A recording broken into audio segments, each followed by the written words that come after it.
Hello public, मी आर्यन कोमल. आज सुट्टी होती. खूप विचार केला काय करू. तेवढ्यात एक कल्पना सुचली.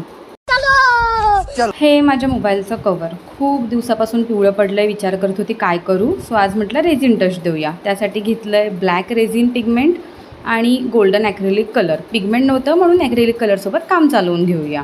त्यासाठी घेतले 2 कप मिक्सिंगसाठी, ज्यामध्ये थोडे रेझिन अमाऊंट घेतली आहे. एकामध्ये ब्लॅक पिगमेंट टाकलं आहे, एकामध्ये ॲक्रेलिक गोल्डन कलर मिक्स केला आहे.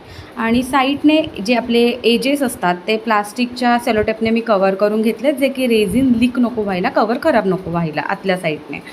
त्यानंतर घेतले व्यवस्थित अरेंज करून कप आणि त्यावरती ठेवलं आहे आपलं मोबाईलचं कवर.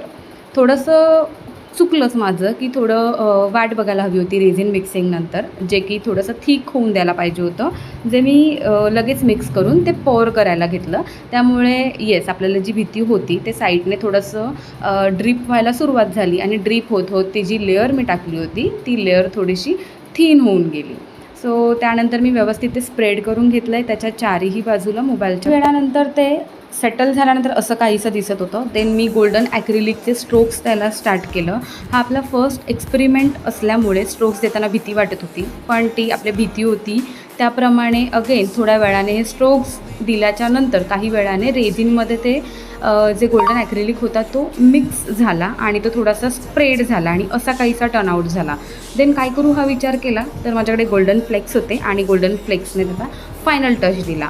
सो डेफिनेटली आपल्यामध्ये जे कोणी एक्सपिरियन्स रेझिन आर्टिस्ट असतील त्यांनी मला ह्याच्या टेक्निक्स आणि ट्रिक्स ज्या असतील त्या डेफिनेटली कमेंट करा, DM करा. नेक्स्ट टाईम आणखीन बेस्ट बनवण्याचा ट्राय करू.